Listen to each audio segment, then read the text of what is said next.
Miami Dolphin fans and Finstock Sports Network community. I'm your host, Bobby Finstock, with Evan Posser, the Fins bandwagon. This is the Dolphins post-game show. It's the day after. It's the morning because it was way too late last night, and I think it was just better for everybody just to cool down. The Dolphins lost 3 in a row in this tough stretch. Dolphins falling to the Buffalo Bills in a heavyweight battle, another fight. They lost 29-32, and now Miami is 8-6 on the season. Currently still the 6th seed in the playoffs, but that could change if things don't go Miami's way today. We got a lot of good people in the comments. Steve Malloy and Dolphins Thirsty Rob of the Real Talk Fins Talk. We got Mr. Fish Tank Hank, Evan's dad in the comments. I thank everybody all for tuning in, whether you're on Twitter, YouTube, or Facebook. Smash that like and subscribe button.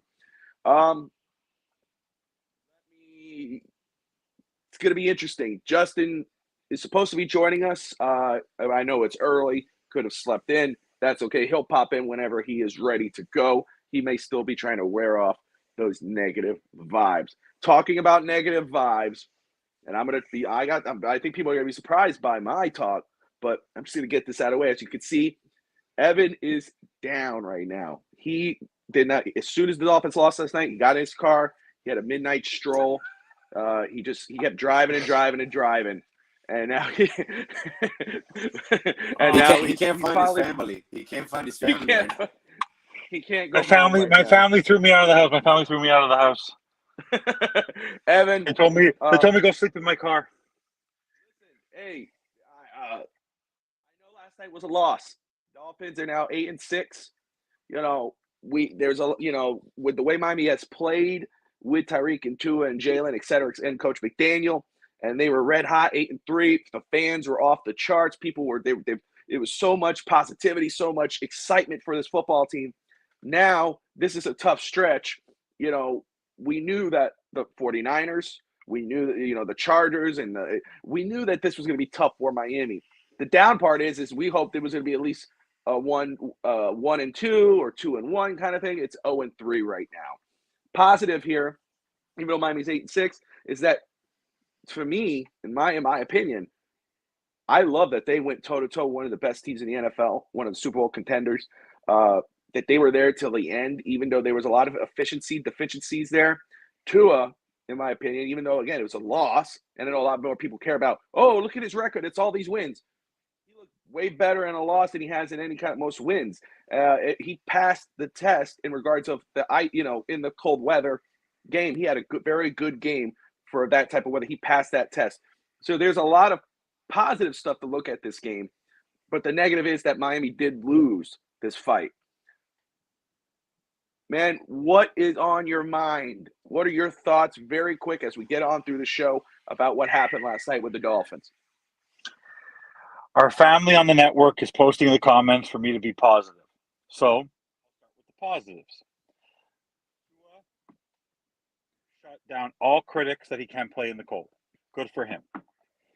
The team played their heart out in a game where you could easily tell that Zebras were leaning towards a certain way on some of these play calls. It was very apparent. The snow ice pellets that were being thrown, I'm from Canada, trust me, I know what those things feel like, being thrown on the field and waiting as long as they did to stop that. That was a bit of an embarrassment for the league, and they should be ashamed of themselves there. But overall, as I said a couple weeks ago, Sanders, a completely different football player. Thomas Morstead, phenomenal. Danny Crossman, I don't know what he did with his special teams the last 2 weeks, but yesterday they were the best part of that team. They were phenomenal.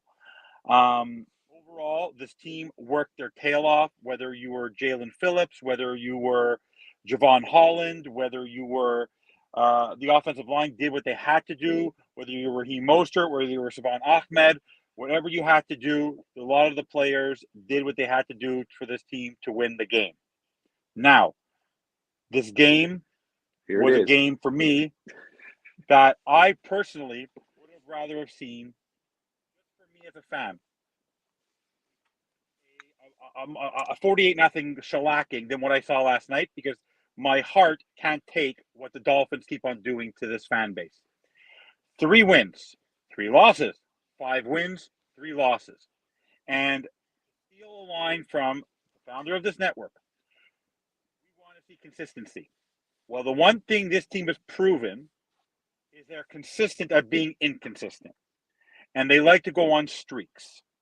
And I'm not going to blame the players for this. This goes to the top. This goes straight to Chris Greer. This goes straight to Mike McDaniel. This goes straight to Josh Boyer. Last night's game was a stamp of basically ingrained in my mind that Mike McDaniel is Adam Gase 2.0. And I love the team. The team deserves better than the coach that they've had for the last 2 weeks. He was on a high when they won 5 in a row. But I was the first one to be harsh about him when they lost 3 in a row and he couldn't function without Tua. Last night, he finally adjusted to what was going on, knowing that the running attack was working. And on 4 consecutive short third downs, he threw the football on slants and screens. And he's saying in the postgame he was trying to keep them honest. Are you kidding me? We were averaging 7 yards a carry. Okay, who else would have not have been pleased with Raheem Mostert running the ball 13 or 14 times for 130-something odd yards? Savon Ahmed running the ball at 6 yards a carry. And you're telling me that you're going to try slants and you're going to try little quick drip plays? Are you kidding me? He outsmarted himself. He cost his team the game. And also in the first half, what are you doing going for a 2-point conversion in the second half, in the second quarter? It's not towards the end of the game, because even when Allen would have gotten the 2-point conversion, the mindset is they still need to get one more point. It would have been a 9-point lead. McDaniel has basically cost his team an opportunity to be successful, and they are 100% pretenders, not because of the talent on this team, because the team is playing over their head. Now, let me get to Josh Boyer for a second. How many times in a row are we going to realize, I understand he's playing with very weak talent on the secondary, but how many times are you going to allow a team to score when you're not going to get the football 3 games in a row? At the end of a half, you give up touchdowns, not even a field goal, touchdowns. And how many times are you going to let your offense, Jalen Phillips, Christian Wilkins, they're working their tail off. They give you a 3rd and 17, a 3rd and 12, a 3rd and 14, and you can't get off the goddamn field. They were 8 for 14 yesterday on 3rd down conversions. He has to be accountable. I don't care if it's Kader Kohu and Keon Cross. You're a defensive coordinator. You've been given the responsibility to be the defensive head coach, and you're not performing. And then the third person who's to blame for all this, and I'm going to rip him to shreds right now, is Chris Greer. Because you want to know what? Byron Jones, we knew weeks ago he wasn't coming back. Okay? We knew he wasn't coming back. What the heck are you doing not going to get anybody to help in that secondary? You want Keon Crossen to to cover Stephon Diggs? Are you kidding me? Absolute embarrassment. And the biggest mistake he's made, I don't understand why they have him on this team. They could have done so much more with this. They're going to lose Mike Gesicki for nothing. The guy cannot shed a tackle for his life. He is 6'6", and he literally gets hit by a little safety who's half his size and just takes him down like he's a little kid. This team is flawed because the coach outsmarts himself and thinks he's smarter than the other guy in the room. And as long as he thinks he's better than the coach across from him and doesn't stick with what works, because everybody, including my kids, a 2-year-old baby, how do you not realize that you're running 7 yards a carry and on 4 consecutive third shorts, you are throwing the stupid goddamn ball? You cost your team a win that would have given them momentum and pretty much solidified a playoff spot. He is 1,000% to blame, and even more than Josh Boyer, because he's responsible for Josh Boyer. He's a first-year coach, fine, but then blame Chris Greer, because it's 3 consecutive first-year coaches. And I completely agree with Bobby. They need a veteran coach or a veteran assistant, because the guy can't get out of his own way. He's literally cost himself 2 consecutive games. The San Francisco game, he called a good game, and that was on Tua. And when they lose as a team, they win as a team. But last night, an opportunity for the ages, and you knew your defense in the last couple of games could not kill the clock. They were killing the clock coming back. And you literally gave Tua the ball, and instead of running the ball and keeping the drives going, you're literally throwing the football to Tyreek Hill on triple coverage. And let me also make more point. The wide receivers catch a goddamn ball. Trent Sherfield catch the goddamn ball. Tyreek Hill catch a goddamn ball. But also, Braylon Sanders, how they have not put Easy E in. Braylon Sanders says every time he's had a chance to catch the ball, he either fumbles it, or like a little kid in Little League, a pop fly is coming to him, and he jumps forward. Oops, that should be running. If he would have kept them running in stride, because Tua put it in the perfect place, it would have been a touchdown. All on McDaniel. He is a liability to this football team. He's Adam Gase 2.0 to me. It's not going to change. So let me just ask you this very quick, and then I'll talk about your points. But there's never a chance you'll ever hop off the Dolphins bandwagon. But are you off the McDaniel bandwagon? 1,000,000%. Until he shows me that he could play a 60-minute game, Bobby, he has the weapons to win football games. We're 14 games into this year, and he's yet to call a great game. They had 30 points against Houston, and he almost blew that game. He almost made that way too close. And the Cleveland game had their moments. He's yet to call a proper game. It's basically telling somebody that the finish line is right in front of you.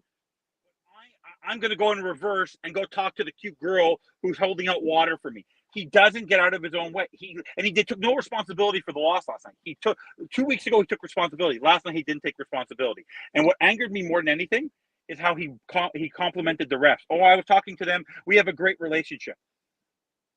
Any other coach with the ice pellets, the zebras, I would have been. Any other coach, a veteran coach, would have lost their mind last night.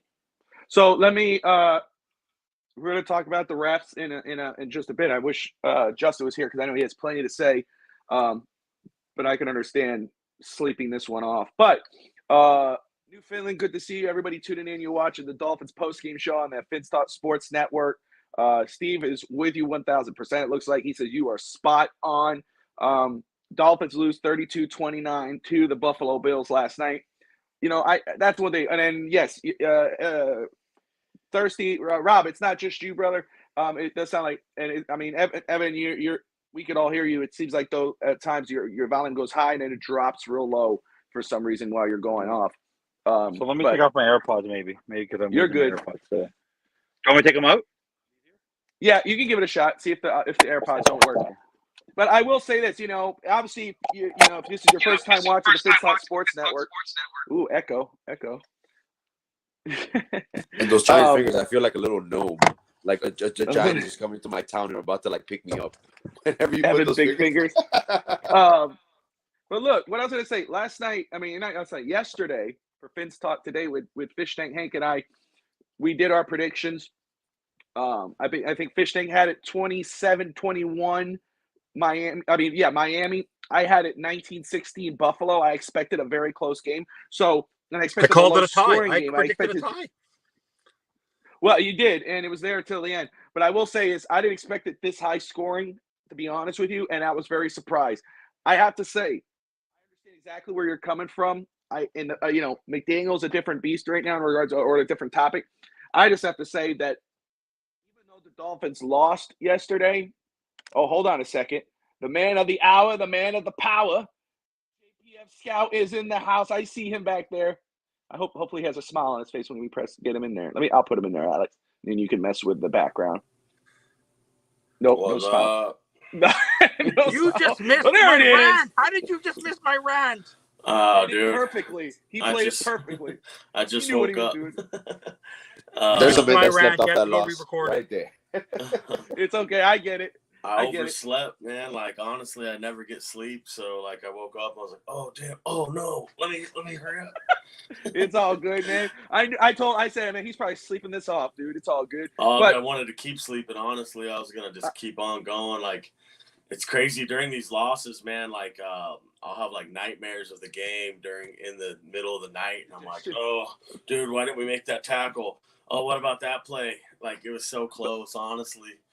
So let me say this very quick. And then, I was just talking about what we were discussing yesterday on Fitz Talk today, even on digging in the trenches. But I was saying for me, Justin and Evan, and what's up, Ender? Man, I'm so happy everybody's tuning in and we appreciate you. Good morning, everybody. Up, we're here. Fish Tank's in the house. I love to see Fish Tank here. It's too early for him to party, so he is here watching this show. But anyway, Me and Fish Tank yesterday were going over we were saying this was going to be a tough matchup. I mean, everybody recognizes this stretch was going to be tough for Miami, the West Coast, and then playing in the cold in Buffalo. Right there. What's up, Evan? But yesterday I was saying, I expected this to be a close scoring game. I had Buffalo winning 16-19 by 3 points. They did win by 3 points, but I didn't expect this much scoring. For me, and I don't believe in moral victories, but if there was such a thing as moral victory, I would say it's this game because of what Miami was able to do in this type of weather, the way Tua, what he was able to do in the cold weather to keep up with Josh Allen and the Buffalo Bills, who are on a trending up right now, 32-29. It is, to me, Miami was pleasantly surprising. They showed they could hang with Buffalo. And you know what? I know a lot of people are down about yesterday's game, and they're going, damn, man, how do we drop this? I don't think this is the last game. This is not the last game. Remember, Miami beat Buffalo earlier in the year. Now Buffalo took one back. There's one more game to be played. I truly feel like that. I truly feel there's one more game to be played. No, it's all right. Evan can go. I'm just saying, there are positive things to look at here despite the loss, and I hate the loss. Absolutely, man. I wish the Dolphins were 9-5 right now. I do. But 8-6. Dolphins are still there in the playoffs. Things have to go a little, they're still there in the cusp. If something doesn't go their way, they still have a chance. Green Bay, Jets, Patriots, it's still there. But has passed the test in regards of cold. Nobody can say he can't play in the cold because he did it yesterday. He did a damn good job. You got to give him that. The receivers at the top of the football game, they were dropping a lot of damn footballs. Remember, and me and Justin were kind of going at it a little bit last week because it could be argumentative. We could argue about last week saying, man, was it on Tua just throwing? And then, I think the pass interference one on Tyreek, I think it was kind of behind him. But other than that, no, there was a lot. Tyreek was dropping balls. Cedric Wilson caught a nice one, but he dropped one earlier. You had this other guy, what's the guy, Edwards. There was a lot, but Waddle showed up. Where the hell was he the last few weeks? He showed up yesterday. He could start trending up. There are things to look at. And then Dolphins running in the cold. We were saying, I know a lot of us were saying run the ball. Fish Tank and I were saying the Buffalo Bills are the fourth best rushing defense in the NFL. This is going to be a tough task for Miami with this offensive line. So what did Miami do? What did Raheem Mostert do in the first quarter? He ran over for 100 yards. And we were talking about it yesterday, JP and Evan. We were saying that, and he ran for over 100 yards. What a recipe for success. Miami was controlling the clock. They were doing a damn good job. It looked like Alec Ingold ran for a first down, and that's where the negative part comes in. That's where it stops. There was so much, all that positivity, and what happens, as Evan has brought up? McDaniel's calling pass plays on 3rd and short when you should be running the football. Yes, McDaniel is showing that he is a rookie. And I know JP's going to get into this, and I love that it's early in the morning because maybe he'll be more relaxed as he criticizes the referees. But there were a lot of BS calls on Miami's part, a lot of missed calls too. So but that happens in football. It's a pain in the ass. It happens. You can't control everything, but it didn't really help Miami in their favor. But I will say, despite the refs, despite the play calling, the questionable play calling, Miami lost by 3 points, 32-29. It wasn't 3 points. 19-16, like I said. No, Miami was putting up a fight. This was another heavyweight fight for the Dolphins in the snow. They came up short. That happens. But this showed that Miami could hang with the best of them. Justin, man, you've been sitting quality. You took a long sleep, which was awesome. I'm glad you did. I don't know how long. I sleep late. I will go to bed late and wake up early. But my brother, you've had time to sit down. Give us your thoughts overall in the game, like your quick thoughts since you just got in. What happened? What were your thoughts on the game? What the hell happened yesterday? Man, they emptied the tank and kind of got hosed. I think the NFL bailed the Bills out. The call over there with the 2-point conversion. Oh, they all of a sudden come back and replay. He crossed the line. That's bullshit. And it was knocked out of his hand before it crossed the line. They showed a really bad angle. In my opinion, I think we stopped him right there, and that changed momentum of the game. There were some bad calls in the game. There was one where we got called for a PI that was tick-tacky. Then you go back to the very end of the game where Kohu got called for a pass interference that was tick-tacky as hell. Kohu played well yesterday. He played well. He played Justin, decent. He played decent. Justin, do me a favor. When you rewatch the tape, there's stuff going on Twitter because you just woke up. The flag was actually thrown before Kohu even made contact with the guy. See what I'm it saying? was an anticipated flag. An anticipation flag call? What the fuck is that? Go See, look on that's the shit Twitter. I'm talking Go about. I don't look wanna on get Twitter. there, I'll flip The out. flag was already in the air before Kohu even made contact. Argentina I like already up that. 1-0. Wow. That's huge. Oh, okay. Damn. Honestly, Vive la France! I hate the fact that we're having to even talk about flags for a game. I wish they would have let those guys just play. You know what I mean? Like, That's a put the game you let flags them away. play out, dude. Just let them play, man. And I think they ruined the game. But man, what a damn game the Dolphins played. I think maybe they were listening to Digging in the Trenches on Saturday. They pretty much copied the game plan I wanted to run. I wanted to run the same way we were doing it, man. They just needed to get a little bit more inventive with the third down calls. I would have really liked to seen like a fake throw, like a quick fake throw, like a fake out there and then a draw handoff right there or something on 3rd and 1. I need to see something more deception that needs to be played right there. But man, you really got to give it to the Dolphins. They played all out. Like, I texted a Buffalo Bills fan after the game, like, "Oh, you guys didn't deserve that win that game. You guys are some hoes. You guys got lucky. You guys got." I really you guys did, are some dude. hoes. You guys are some He's hoes. pissed at me, dude. But I'll be honest with you. Screw him. They got lucky. They got real. I think bailed out. And you want me to be honest with you? I'm very positive this morning. I'm down. I just got kicked in the mouth, slapped in my ass, all that stuff you want to say. But I'm really. I feel good about it, man. We exposed the Buffalo Bills last night. Anybody who doesn't think so, go throw on the tape and you'll see exactly what I'm talking about. On defense and on offense, the line of scrimmage was absolutely just dominated by us. Evan, you're shaking your head, but you know I'm right. We were killing them on the line of scrimmage, dog, on both sides of the football. We did our thing last night, and we got hosed. We got taken away. We got it taken away from us. Just what you're saying there about the line of scrimmage. I mean, Miami's defense, they were there. They were involved, and they were chasing down Josh Allen. Now, Allen, I mean, he had some big-time plays last night. I mean, that Justin, and you remember, and Evan, when he was running here, and Chubb was right behind him. Chubb was right there, and then somehow he passed it right back into and it was like there were a lot of big plays, but Miami was there. And this is really – I don't know about exposing Buffalo. I will say this because Miami played. They beat them last week. I mean, not like early in the season, but I will say is that Miami, in a good way, exposed themselves to the NFL. In my opinion, they said, "Hey, look, we could hang with these guys despite play calling issues and whatever." You know, when you go into someone's house when there's 6 feet or 6 inches of snow, blowing cold, and you run their for elements, and in their elements, and you run for 188 yards against the 4th-rated defense in the NFL. They got exposed. Listen, and the Dolphins the last 2 weeks haven't scored more than 17 points. They went out in a game they knew they had to win, and they did lose. That's all that matters. I thought they were going to win, honestly. I thought you know what I mean? But and I hate to say moral victory, but like I said, I know they lost, and it's true. That's all that matters in the end. And there's things we can look at. Refs, McDaniel, whatever. A loss is a loss. However, come on, Evan, cheer up. Don't be so hard on yourself. I'm not hard on myself. I'm going to give you missed my rant. I'm going to give back you stats that tells you that there's a reason to be down. There's not. Also, let me just say, wait a second. I'll make it very clear. Okay. It's black and white. It's aqua and orange. W and L. Let me see. I'm sorry, Newfoundland. Thank you, man. Huge difference in the L this week, and last came up short, but this team is able to play. That's my point. Last week, I was more disappointed in the loss, and I was critical than this week. This week was more of, and I predicted a loss, but the point is I didn't predict this type of loss. I predicted more of it was like Buffalo dominating the game, even though Miami loses by 3. It was 19-16. This was more of, no, Buffalo survived. This was another fight. Miami survived week 2. Bailout. Buffalo survived it.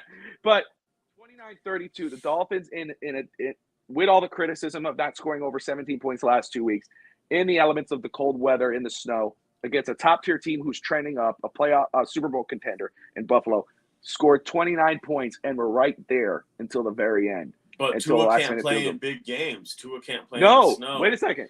I was just talking about Tua. I was just talking about Tua.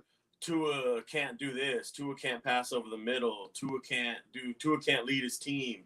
Boy, I think a lot of people just got their mouths shut up last night, is what I think. Well, again, people will look at the W, but I will say Tua did pass the test. The W means everything. Not really. What I was saying was not when the NFL gives it to them like that. When you got to pay 12 on 11 all night. Tua did pass the cold test for me. I'm happy about that.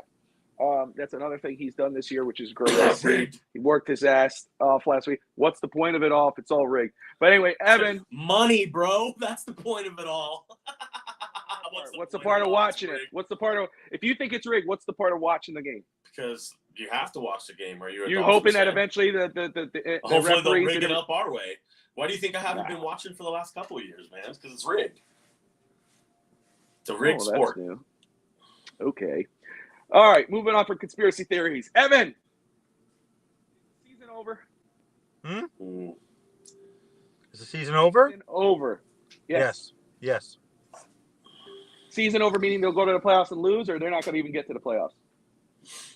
You'll know next week because the NFL honestly, if they don't win next week, they're not going to win out the last two.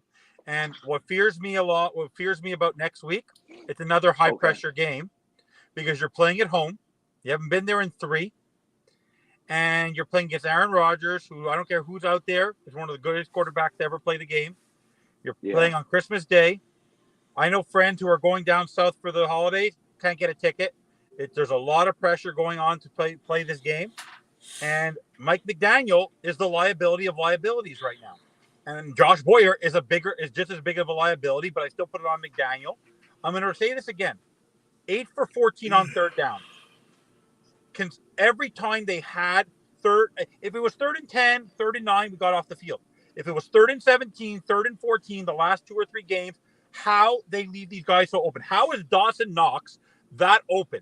Our linebacking core is the most pathetic excuse for a linebacking core, and they're actual starters. It's not like the secondary. Like they can't cover a tight end for their. As soon as Eric Rowe and Campbell was out the game, you should have known they were going to have a problem. Yeah, but this is ridiculous. Mike Gesicki cannot shed a tackle. But I'm telling you right now, I knew how they've allowed. State. Okay, you know what the difference in this season is? When they were on the 5-game winning streak, or there was a joke for the first beginning of the year. What happened at the beginning of every game? The Miami Dolphins were kicking off the ball. They got the ball in the second half. On 3 consecutive games, this defense crumbled before the half and gave up touchdown after touchdown after touchdown. That's a momentum swing of momentum swings. I don't care if it's awful.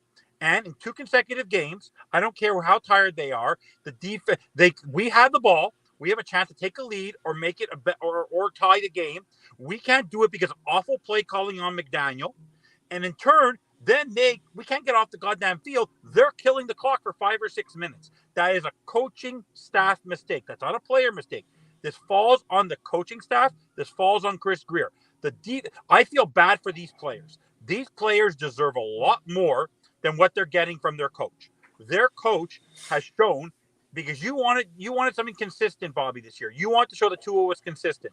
Well, what Mike McDaniel has proven, and I'm going to do the comparison.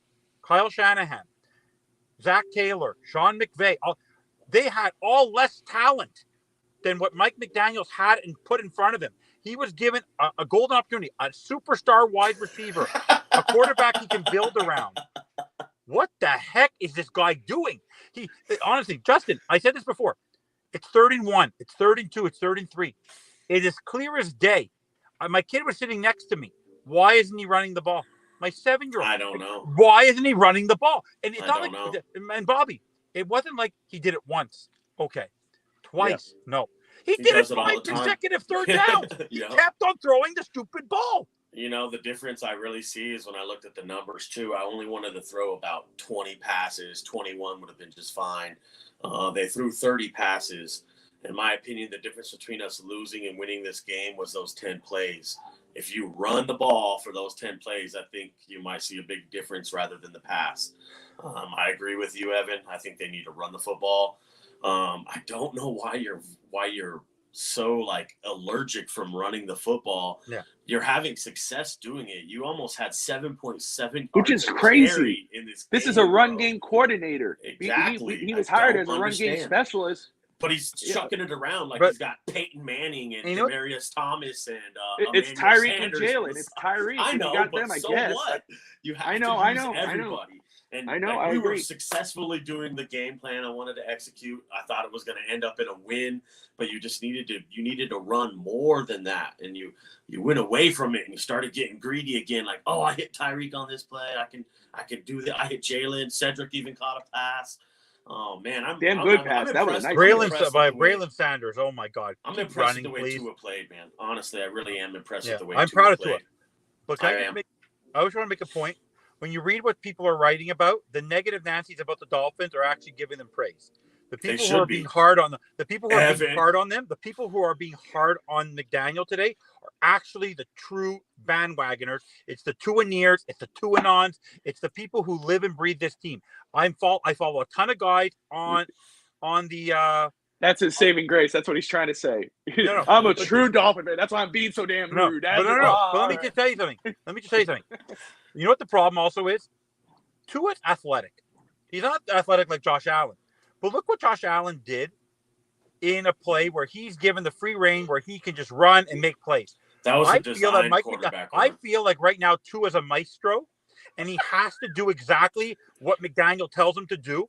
And if he does, because if I was him, I guarantee you in his head, he's probably saying to himself, why am I throwing the stupid ball? But he's doing it because McDaniel's telling him to. And honestly, that's my problem. Is McDaniel is literally outsmarting himself, and he can't get out of his own goddamn way. I said this a month ago, dude. The guy just can't get out of his own way, man. Sometimes you have to. I see it on the field, honestly. Did you see the play where Tua scrambled and started to run and slipped and lost his balance and then hit the ground because he could have been running for 30, 40 more yards right there. So I agree. I think there's things that Tua wants to do that he's not being allowed to do, and that's because McDaniel's like, no, you're going to pass right here. We're not going to run. We're going to try to hit a big play. And for all those plays that they're throwing, you could be having 7, 8, 10. Hell, with Mostert, the way he was running, might have been 20 yards of a carry right then and there. I honestly would have kept running the football. All right, so Evan, let me follow up very quick, and JP, you can react and respond. What's up, Chuck? Chalk. Thank you for tuning in. Chalk Van Straw. That's a damn cool name. That's a very cool name. Smash and like that subscribe button. We appreciate you. But Evan, let me ask you this, and then Justin, you follow up, brother, with a response. But you said season is over. I don't. If let's say the Dolphins, the season is over. Let's say, for whatever reason, I don't think it's going to end up this way. But Miami just misses the playoffs. Total shit. It just huge flop, right? If that's the case, and you're talking a lot about McDaniel, should Miami move on from McDaniel if that's the case? Clear house. No. Clear house. Absolutely. Let me explain why. Let me just explain why. Okay, go ahead. Brian Flores. Okay, let me just explain. Justin, react after. Okay. Mike McDaniel is doing what I told you. It's the pheromones in that head coaching office. I don't know what it is. First-year head coaches that think about it. Every coach they've hired since Dave freaking Wanstad has been a first-time head coach. It's not working. And I said, and you said it. One thing you said, you wanted Doug Peterson or Jim Call. I completely understand why. You need a veteran head coach to smack them in the head. It's what happens. I don't understand it. As long as if he proves me wrong the reason why is he's had 14 games to play a 16-minute game with Tyreek Hill, Jalen Waddle, and Tua. We know our defense is the weakness. The offense has to stay on the field. And how do you stay on the field? Run the goddamn ball. And then when you have 7 yards to carry and Savon Ahmed comes out of nowhere and goes for 6 yards to carry, and you don't utilize your secret weapons in a game that's played in the cold and the snow, that was working for you the whole game and keeping the defense honest, and you don't do it. And by the way, I don't consider next week. It's a game against New England. For sure, at home, it is what it is. But I don't understand it. I can't understand. And Hank made a point, and Justin Baby could just go get someone in the secondary. You can't have Keon Crossan covering Stephon Diggs. You can't have it. You can't have it. Like these, and you're going to go face the teams the rest of the year. I know they're not facing anyone great, but honestly, Mike McDaniel right now is letting Josh Boyer get away with murder. He's literally letting him, like, if on 3rd and 17, I would literally be throwing my Surface at his head, because he even at one point goes, it's on me. How many chances is Josh Boyer going to get? Like, and he's the head coach. Any other head coach would take his defensive coordinators to task. When special teams is your best form of play yesterday, that's a problem. That's a problem. That falls on the head coach, period. And Chris Greer. Chris Greer right now, Bobby, you've converted me. Chris Greer, you said, will the rubber meet the road? And also, I'm going to tell you this right now. Bradley Chubb, that signing, will probably come back to haunt us. What has he done in 5 weeks? People say he's decoying for Jalen Phillips. Give me a break. He is not. Jalen Phillips is outplaying Bradley Chubb. Bradley Chubb was supposed to come here and give us a pass rush. Jalen Phillips is giving us the pass rush. Christian Will, he right now on that defense, he's the 5th or 6th best defender, and he's our highest paid defender. Not great. Him and X. Oh my God. He's opening up things for everybody else too. That's how it's played on the defense. But that was supposed to be Tyreek Hill. That ain't working. What's Mike Gesicki doing? We all predicted Mike. It's just not working today, so you're upset, bro. Don't No. worry about it. No. I understand where you're coming, bro. Whoa. I get it. I get it. No. But Justin. At the same point in time, hold on. Let me recant. I was just gonna say, honestly, no, man. I wouldn't get rid of Mike McDaniel no matter what happens this year. I think that's stupid. I think it's the same shit we do every year. We go and 2 years have passed. Let's fire a coach and get a new one. You got to stop doing that. You have to stop going through all these coaches year after year after year. He's a Chris Greer avatar. Sorry, I just understand. It's nuts, bro. Like I know everyone's frustrated. I know people want to get rid of Chris Greer and get a new head coach and start over. Do you really want to do that? I mean, we've done that like too many damn times here and just really hasn't worked out. I think we need to stick with what we have. I'd like to see this system stick together. I want to see us go into the same offense for the same time for like 3 years in a row, 4 or 5 years in a row. We really start to see what Tua has then, man. I mean, you really start to hit some next levels. The defense, I think, could use a change. I think you could definitely get a new defensive coordinator in here. Have somebody that mixes and matches better with your personnel, the players, the play style that we're trying to play behind. Do I think that we need to make drastic changes going forward? Hell no, absolutely not. I think we need to stick with what we have and keep building on top of it. Everybody wants to throw Chris Greer out the door. Man, Chris Greer has made some of these decisions. Has every one of them been great? No one's GM's ever going to hit on every one of their picks. But these picks and decisions that he's made has put us over the top to get into the position we're in now. We're within striking distance in the AFC. We could play with any damn football team in the NFL, and I'm confident that. I don't care who it is. It could be the Eagles out on your back porch, Evan, and we will compete with them. I think that we have to just get something to get us over the top. I don't know exactly what that is, and I think it's already in-house. I think they just need to figure out a way to pull that out of the football team. The football team has an identity right now on offense. It's a high-scoring, quick-strike offense. The defense, I really don't think has that kind of doesn't really have an identity any which way or the other. They barely can get off the field on third downs. They don't get a lot of turnovers. They don't get points. I think we're right where we need to be, man. We're so damn close right now. Don't give up hope yet. If you're a Dolphins fan, don't bail because you're going to look real stupid when you do. I think that the team still has chance for this season as well. Let me just hold on. That's not. No. You bailed in the second quarter. I bailed on McDaniel in the second quarter because I could see easily he'd get out of it. He literally, I'm telling you, if he drew it in crayon, he would not understand it. He needs to see things with dimensions of physics. I don't understand. Like when something is obvious, he goes the opposite way. Okay, hold on. All right, so let me just respond. I know where I'll go. I'll just say the X factor in this situation is Stephen Ross. Okay. Obviously, we know how he rolls. You know, if the Dolphins lose out, then all bets are off, right? I know where I would want to do. Look, and everybody knows I wanted a veteran coach. When we fired Flores, I said I wanted a veteran coach. I don't care. I said, I was talking about Doug Peterson. I know Jim Harbaugh was there, but let's be realistic. Peterson, Dan Quinn, Leslie Frazier, and they suck. They got fired. Well, that's why they're a veteran. They've done it before. They've learned to fail. I wanted a veteran coach, but they got McDaniel. This is where I stand right now. Like I said, first off, Ross is the X factor because if they lose out, he's been embarrassed about the lawsuit. He put all this money out, blah, blah, blah. He could say, you know what? I'm now going to go get Sean Payton, all this whatnot. That's what could happen. Now, if he does that, he does need to clean house. This is what I would say. don't clean house. Not yet. I think, first of all, it's not smart because if you go ahead and clean house right now, you only have a second, third, a 6, and 2 7s. I think that's how it rolls. I think that's where the draft picks stand. That's not good for an incoming general manager and a new head coach. That's terrible. It's not going to work. Nobody of true essence is going to want to come and try to do something with that. To me, with the trades that Miami's made, with the way they've played this season, that's given McDaniel at least another season and another year. Because, Jim Caldwell, he would have been great as just an assistant head coach too. I mean, it would have been good to have a veteran presence on the staff. But yes, a veteran coach is what I wanted. But with McDaniel, you've seen growth in this football team. The one thing McDaniel, and especially the offense, has jumped from 30-something or 29. They've jumped up to the top 10, 7, 3. They were up at 4. You've seen that get growth. rid of him.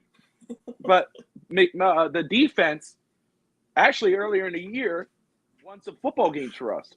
It's been fun. But it has been the weak link of the team, especially with the injuries with the secondary. Let me tell you something. We say everything about Josh Boyer, but Sam Madison and Pat Surtain, what they've done with that secondary is bar none. Those guys, I know a lot of people talk about DeMarco Ryans up in San Francisco. D'Amico, sorry. I put your names. That's what I do. I have my guys who correct me. They help me. But D'Amico, he's a head coach, dude. That dude's going to be a head coach. He's doing a damn good job. Absolutely. But let me say, Sam Madison should be right there. I think so, even as a secondary coach. He's done one hell of a job with this football team with the secondary. To me, what really happens at the end of the year, in my opinion, what Miami should do, especially with the way it's constructed, you stick out the course, okay? Mm-hmm. McDaniel is a rookie coach.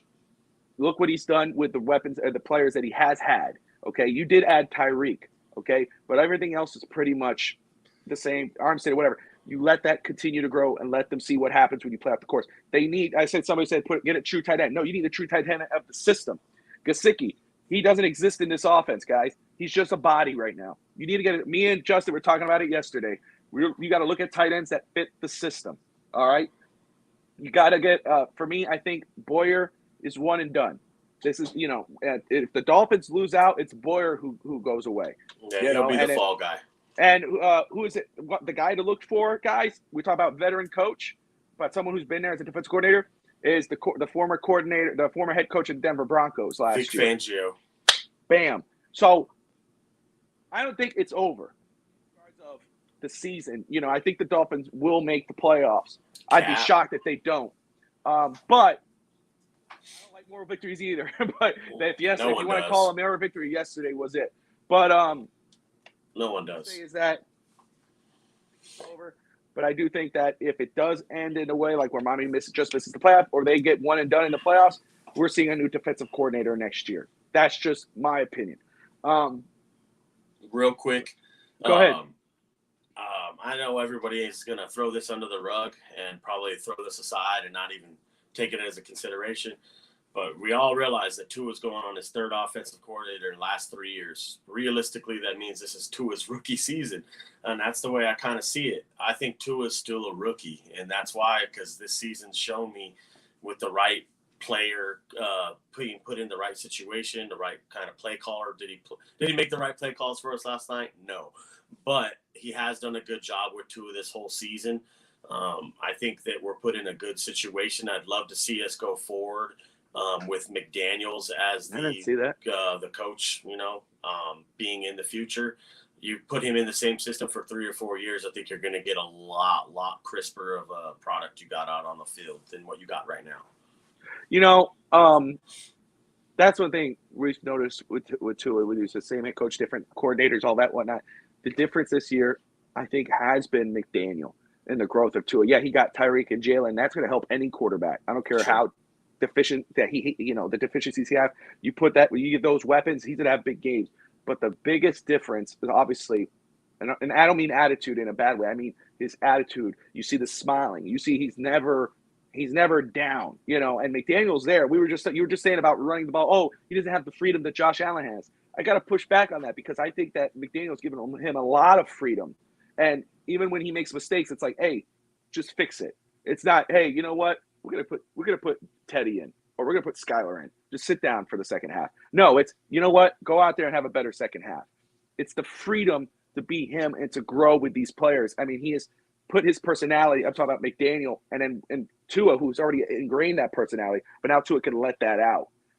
That's what McDaniel has done. He's allowed Tua to take that to grow into the person he is, and that helps him on the field. Does that translate? Into it being the guy in the end and all this whatnot? Yep. That's wait and see. But you see the growth, and that's a positive thing for Dolphin fans. You've seen the growth. It's there. It's there. It's just about unlocking the rest of it. I think does that happen? We'll see. I think last night you seen Tua kind of put his own little swagger on the offense. Like he started to put his own little pieces into it. You've seen it all year. It started with that move in Buffalo on my video, like where he like turns and smooth and like fakes the guy out. He did it again last night. What's up, Darren? Thank you for tuning in, man. I love moves like that in the pocket, and I feel that that's part of Tua's game that he's exploring on his own and putting his own marks on the offense in that own little way. It's very subtle little things that he does, but if you can notice these things, you'll see that he does it. Tua had an above-average game. Come on, Steve. Oh, no. He had a better than an above-average game. You know what? He put his team on his back like you said he couldn't do. He played in a cold-weather game like you said he couldn't do. He came through for his team, not with a W, and it wasn't his fault that we didn't win, but he did exactly what you said he couldn't do, Steve.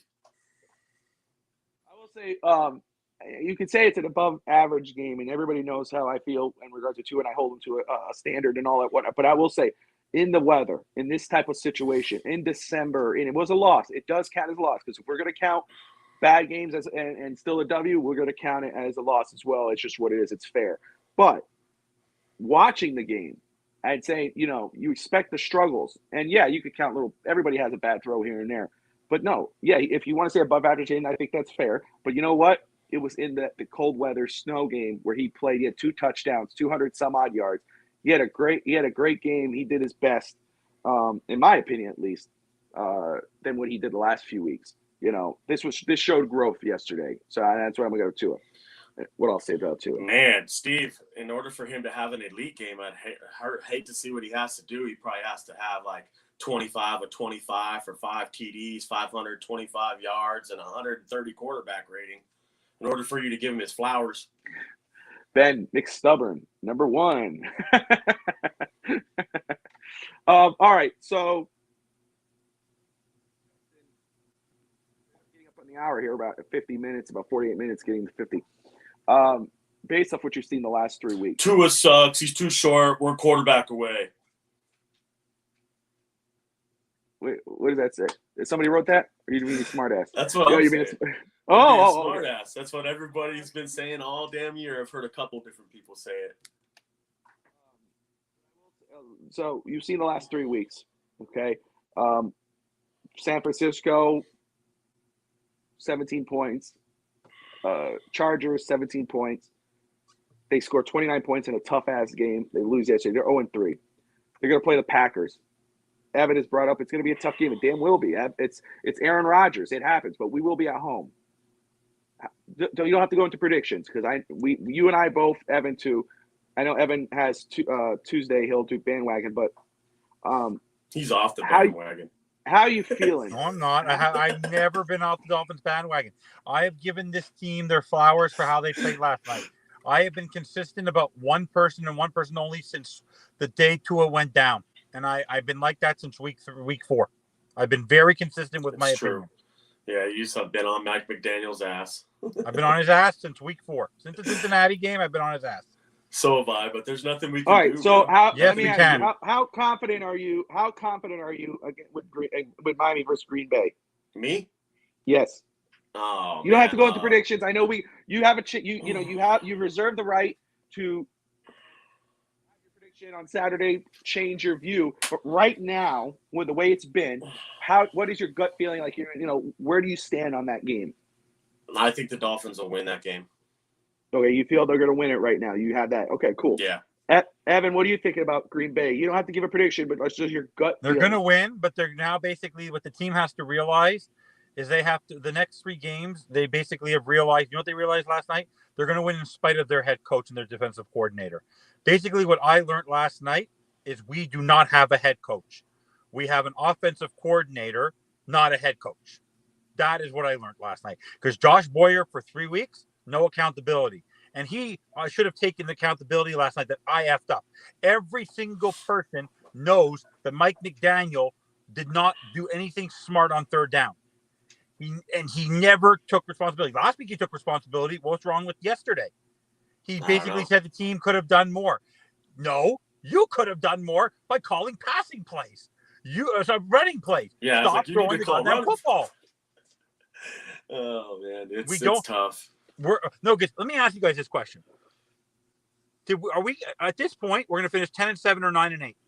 Did we sign Tyreek Hill to go to win one more game than we did last year? Is that what we paid $30 million for, to get Cheetah to win one more football game? We've given and then we're a team of streaks. Okay, Evan, let me ask you. You said 10-7 or 9 or 8. So let's say 10-7. Who are they losing to? If they're going to lose? Yeah, you said that we're either going to be 10-7 or 9-8. So who are we losing wonder where to? that loss is coming from. Last game of the year. Okay. And you can't lose that game. Because anything, because think about this. Every time McDaniel has something to pressure, he gives it to the other team. Thank you, refs. The refs, you're doing a good job. We're throwing ice pellets. You're throwing ice pellets at us, but you're still great. You're still fantastic. Steve is with you 100%. Maybe Steve needs to be on the bandwagon on Tuesday But let me just tell you something. Let me just tell you one thing. I refer to him quite a bit. Last night, and I was before because I was ripping him since week 4. But the biggest homer in Florida also was saying McD. And he loves McD. All he does is brag about McD. I'm just saying, what bothers me the most is the fact that this team, the players are blood, sweat, and tearing for this game. And the coaching is not putting them in the position to win football games. Okay, let me just. Thank you. You have to execute. Listen, thank you. Can I say that? Not when you're in triple coverage. Stop. I think that's where Cap's going. I love that Justin just said that because we talked about it last week, Justin. We could say a lot about play calling or whatever, but there were play calls that were work, but the players are not executing. It goes both ways. It's not just on the set because last year we were blaming Flores. Now we're blaming McDaniel. It's like, hey, man, what are the players doing? There's a lot of missed plays. There's a lot of drops, misdirections, a lot of missed opportunities. Executing. It goes down to the players too. It's not all on McD. We can't go every coach. Oh, it's on this coach. It's on. Yep. It's on the players too. This is the second year, third year, fourth year in a row that it's Miami finishes rough and they're 8-6. This was different from last year, but again, we're seeing the missed opportunities here. It's not just the coach. We can't keep blaming a different coach every time they come in. It's the players too. That's right. So thank you, Cap for life. And then Justin took the words out of my mouth, and I love it. You're a professional athlete. Sometimes you just got to execute what's called in front of you. You've had that call come down in your ear 1,000 times, and you know what has to be done. So you just got to go out there and execute. I'll tell you guys a story very quick because my boy just walked in. He woke up and he walked in.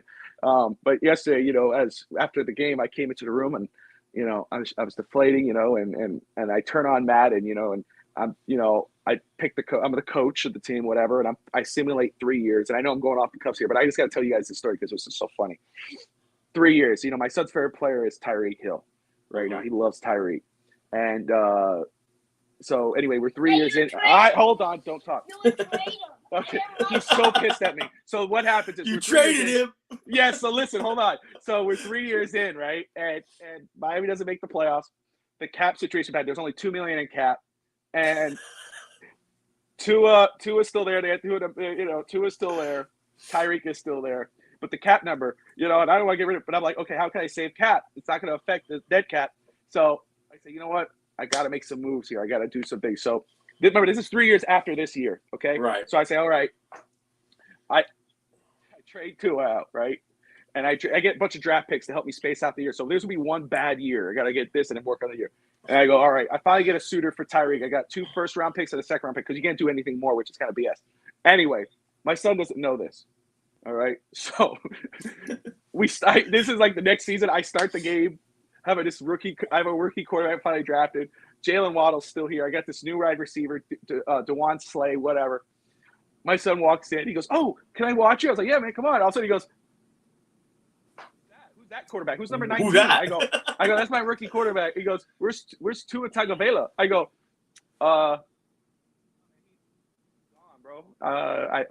He goes, what? You traded him? What? I go, dude, he started beating the heck out of me. I'm like, oh, God. And all of a sudden he goes, number 10, where's Tyreek? I go, oh, my gosh. And I'm like, he goes, you traded Tyreek? He got so pissed.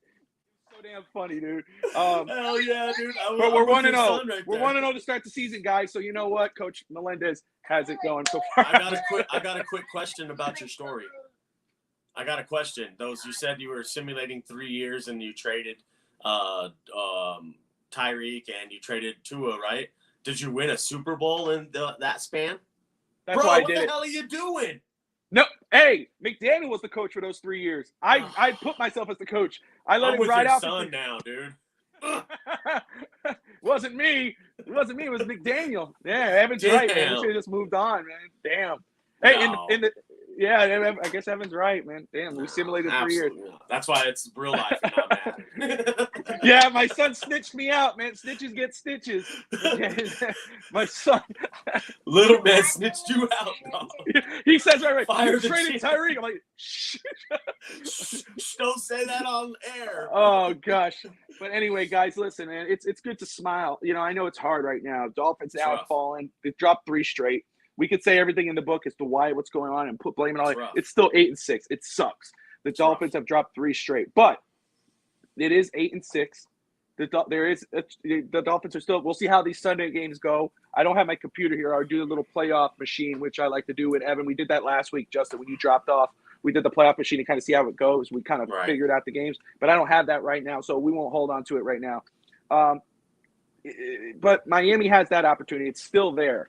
Okay, and just the way how it plays out, I know we got to look at the Jets and all this whatnot. We'll see how it goes. We've seen growth from Tua this season. We've seen McDaniel when the Dolphins are really high and they're scoring. We've seen the difference in the offense. That's just not, Tua's been here. That's not just Tua. It is Tyreek. Tyreek's doing a damn good job. Tyreek's made a big impact. Jalen Wallace showing growth. But McDaniel has done a huge job with this offense, okay?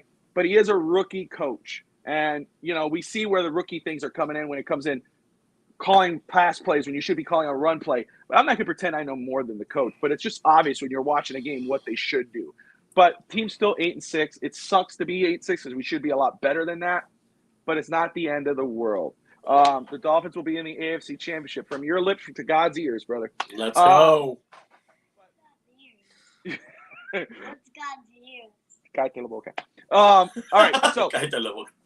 Cállate la boca. But I just want to say, everybody, thank you for tuning in. You could catch McStubborn on the Fins bandwagon with Fish Tank Hank. Hopefully he'll be in a better mood and he'll have a clean shave and combed hair or just a hat on. He looks like he has just made a drug run, but he's good. You can catch him on Tuesday. Like right? You see him on Tuesday at 8 o'clock Eastern time. Of course, you can catch JPF Scout on Digging in the Trenches on Saturday, every morning, actually, with Dolphins Thirsty Rob on the Dolphins Daily on their YouTube page, on his YouTube page. And, of course, you can go to, if you're thirsty for Dolphins content, go to dolphinsthirsty.com. Great stuff. Everyone tuning in, Facebook, YouTube, Twitter, thank you all. Let me just say, we're only a few subscribers away from 500. We're growing here, and I love it. And I love the community we've built. But let me tell you something why you should subscribe and get over that 500 mark. Once we do, we're doing a jersey giveaway. And, Alex, if you could pull that up, bam, right there. If we get over 500 random subscriber, we'll get a chance to – they'll pick, not get a chance. They will win either a Jalen Waddle or Javon Holland football jersey. 2 of the young studs of the Miami Dolphins. You have that opportunity. Now, if you're interested in gear, any type of gear, really. I mean, any sport, any gear. But especially if you're watching this and you're a Dolphins fan, or if you're watching this and you're a Buffalo fan, I will just say, this gentleman on the bottom of my screen right here who's giving a little heart, he's so happy. But happy man. But I will say, you go to JPF Scout, go to Twitter, type in his user, hit DM. He loves DMs. Hit DM. Love it. Yo, man, I am looking for a Tyreek Hill throwback. I'm looking for the 2000s jersey. Whatever jersey it may be, hit him up. He will take care of you. Alex, can we pull up that little advertisement there if you have it? It should be there. I just want to, if you could pop that up, it would help with the talking of the ad. Don't worry, take your time. Jesus. He's off for like 2 weeks. He doesn't know what to do anymore. It's all to the good. I believe that too, King Short. Why- I think we can hang why with am I any hearing football team. Why am I hearing smacking, Alex? You shouldn't be doing that while you're producing. At least you need the camera. Alex. Here we go. I got it, Alex. All right, right there. I see it. At JPF Scout. Yeah, now you see it because I put it up. JPF Scout. Take the comment off. King Short's comment. You get your fan gear. I mean, anything. That jersey hoodie right there. Evan got one. It is damn gorgeous. It's a different version of that. All types of gear. It's in the all back types of my specialty closet. juice. Damn. It's that deep. But a lot of great stuff, man. Hit him up. Great price, everything. He'll take care of you, especially during the Christmas season and even after, dude. Don't wait even after Christmas. Hit up the dude, man. It's beautiful Oh, stuff. yeah. 11-6, King Short has it. Love it. But guys, Dolphins talk today on Saturday. Of course, catch Fish Tank back on Tuesday nights. Whatever. And then you got Dolphins Thirsty Rob with Steve Malloy on Real Talk Fits Talk. Of course, you got the Huddle Up and Wait is back. They were there yesterday, which is pretty cool. Loved having them back. That was cool. And then, of course, you got Fast Break with Alex Atichiska and Clutch and company, whoever they have on there. That's basketball talk, NBA, all that whatnot. So much stuff to talk about. So much content, guys. Smash that like and subscribe button, but especially Dolphins content because we just love the Dolphins, most of us too, on the channel. But thank you all for tuning in. Don't forget to smash that like and subscribe button. 8-6. Green Bay on to Christmas. Let's do it, guys. Like, subscribe, most importantly. Fins up. Happy Hanukkah. Happy Hanukkah. He who laughs